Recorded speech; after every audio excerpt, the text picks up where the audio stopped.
Going on, guys? Good morning. Back at it again here today with another quick video for you. In a previous video we took a look at deploying our first 2019 server Active Directory domain controller. And that's what we're looking at here on the screen today. So today let's take it a step further. Let's create some OUs, create a couple users, maybe a group, and then let's add a Windows 10 and maybe even a Windows 11 PC or virtual machine in this case to the domain. Alright, let's get started. Okay guys, so first thing you want to do is log on to that domain controller and open up Active Directory users and computers. If you don't know how to get there, you can always just click on the start charm and start typing active and it'll come up as one of the search results. Active Directory users and computers. Crack that open. And what I like to do, guys, is I don't like to interact directly with this, with these default OUs. You'll see Windows will include a default computers OU as well as a default users OU. I like to separate my actual domain users and computers outside of this. So what I'll do is right at the root of the domain, I'll create a new OU. So you just right click the domain, new organizational unit, and then let's create our own here. Let's just start it, call it unicorn, and you want to leave this checked to protect from accidental deletion. And then in here we can start to build out our OU structure. So we'll do the same thing for users, we'll do the same thing for computers.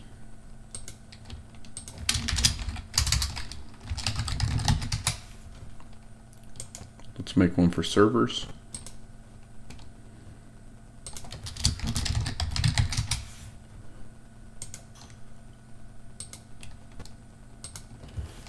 Let's make one for groups.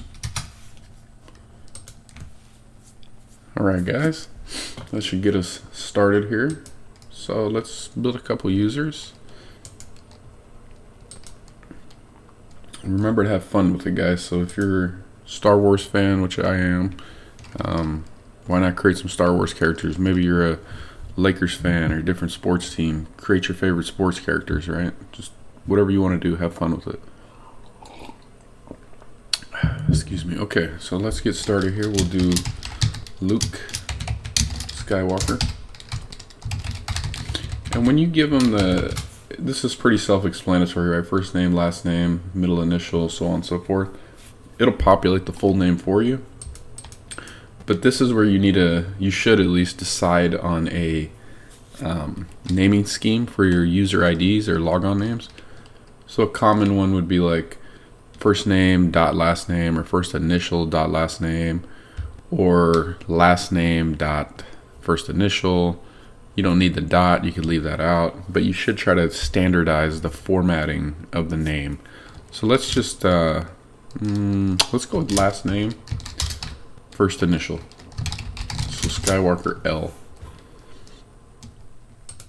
Next, in a production environment, you would leave this checked. That way you could, over the phone or however you deliver this, give the new user their temporary their temporary password, have them log on once with that temporary, and then Windows would prompt them to change it.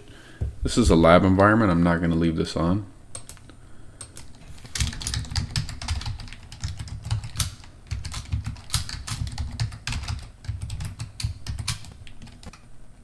I think I got that wrong. Okay. So we have Luke Skywalker. Let's just, for demonstration purposes, let's create one more.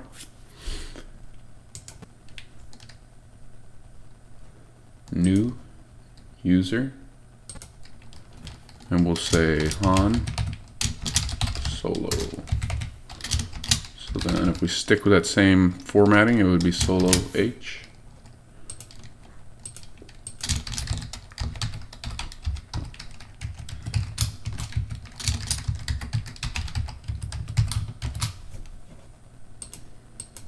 Alright guys, so we've got a couple users here.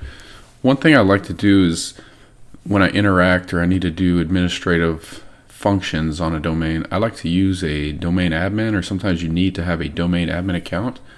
The domain always comes with that baked in administrator account. I try to stay away from that one. You don't want to be driving with that one if at all possible. So what I'll do is I'll promote one of these guys to a domain administrator, and then they'll have the necessary rights to carry out administrative functions on this domain. So let's go ahead and create one more OU here so we can separate our power users or our admin users. We'll just call it admin. You know what? This is a fun lab. Let's call it Jedis. And then we will move Luke Skywalker into the Jedi OU. And we'll want to add Luke Skywalker.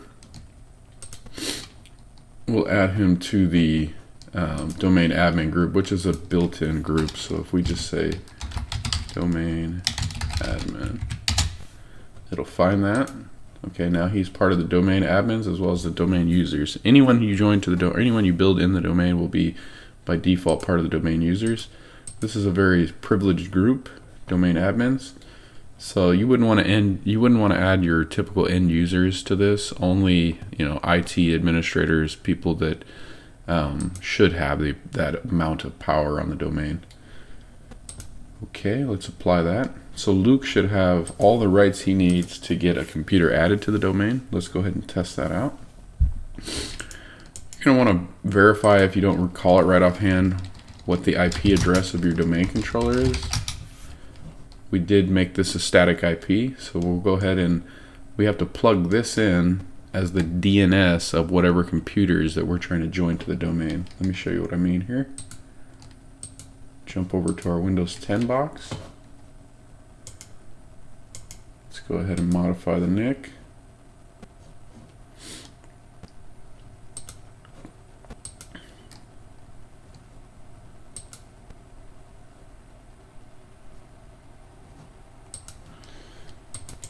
Okay, so let's see.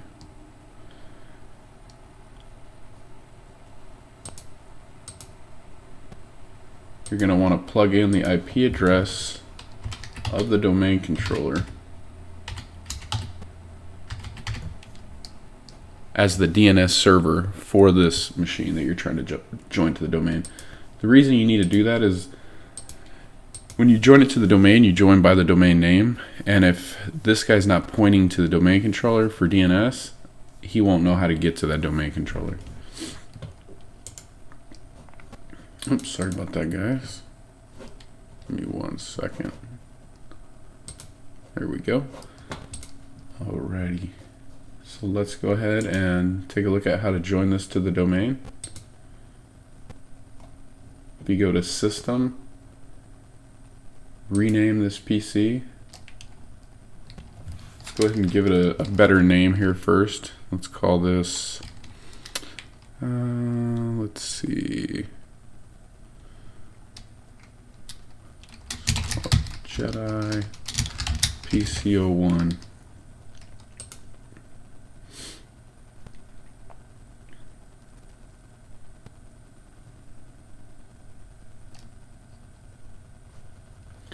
Let's go ahead and get this restarted. When it comes back up, we'll join to the domain. Pause the video while this reboots. Okay guys, the PC has booted back up and we are logged into the Windows 10 environment. So we're going to want to go back to System. You can get there a couple ways. You can right click the Start charm, go to System directly. You could go through File Explorer. You can right click this PC, go to Properties. They'll both bring you to the same place. So now that we're in System, to join the domain, you actually need to use the Rename This PC, but use the Advanced menu here. So as you'll see, Rename This PC Advanced. Click on that. And then to rename this PC or join or change its domain or workgroup, click Change. So you're going to click on that Change. You're going to select Domain. And then we're going to type in our unicorn.local domain. If you wanted to, ahead of time, you can double check to make sure you're able to ping unicorn.local or at least look it up. So let's try. Since we changed that DNS address. Yes, we do resolve unicorn.local to our domain controller's IP address. So that's a very good sign. We should be able to join it. So this is where you'll need to use your domain account. It doesn't have to be a domain admin, but it does need the correct permissions. If it's a domain admin, it's going to work for sure. So what we're going to do is we're going to pass it the unicorn domain and then the Skywalker L in our case. So we're telling this computer to use, for the joining of the domain, go ahead and use the, and I don't think you need to pass the domain, I'm sorry, because we are talking directly to the domain here. But you're going to pass it the domain account and then that password.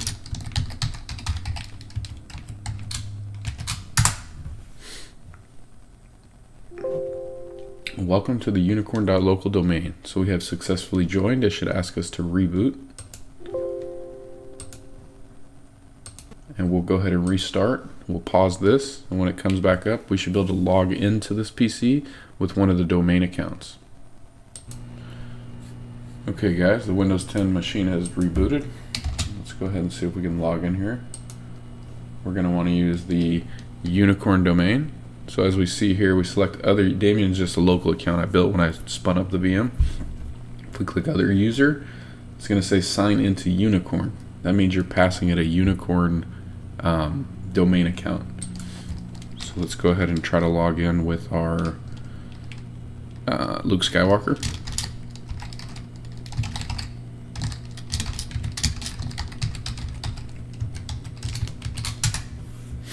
And it looks like that's working. So by default, you should be able to log in with any domain account. There are ways to restrict what users can log into what PCs. Let's go ahead and let this get logged in. Pause the video while this finishes. Okay guys, while this is wrapping up here, let's jump back our domain controller and let's find that new PC. By default, it should have landed in the computers OU, which it did. Again, I don't like to leave things in the default OUs. So let's go ahead and move this down to our computers. Perfect. I'll show you one other thing while we're in here. Let's create one more user. So if we just go to the users OU, we can either right click on that OU here, or we can right click in the right pane and say new user. Let's create Jar Jar Binks, and we'll say Binks J. Next.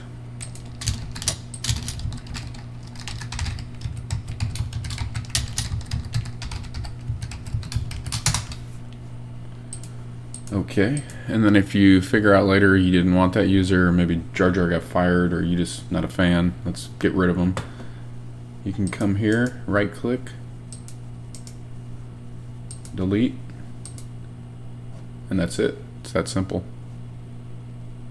So one thing you'll want to do, guys, if you ever want to, let's say you wanted to try to delete an OU, let's right click this, delete, yes.